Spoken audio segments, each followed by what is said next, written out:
ചെയ്യുവാൻ അങ്ങ് സഹായിക്കുമാറാകണമേ എന്ന് പ്രാർത്ഥിക്കുകയാണ്. കർത്താവേ, സ്തോത്രം ചെയ്യുന്നു.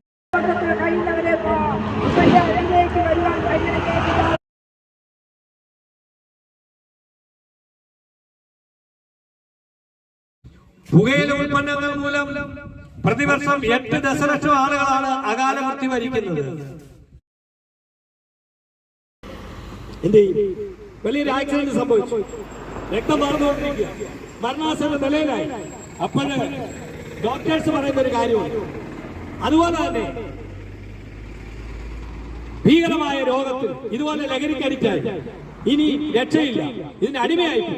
അപ്പം വൈദ്യശാസ്ത്രം പറയുന്ന ഒരു കാര്യമുണ്ട്, ഇനി നിങ്ങൾ ഈശ്വരനോട് പ്രാർത്ഥിക്കും, ദൈവത്തിൽ ആശ്രയിക്കും. അതെ പ്രിയപ്പെട്ട സഹോദരങ്ങളെ, വിശുദ്ധ ബൈബിൾ ഇങ്ങനെ വിളിച്ചു പറയുന്നു, മനുഷ്യന് അസാധ്യം, ദൈവത്തിന് സകലവും സാധ്യം.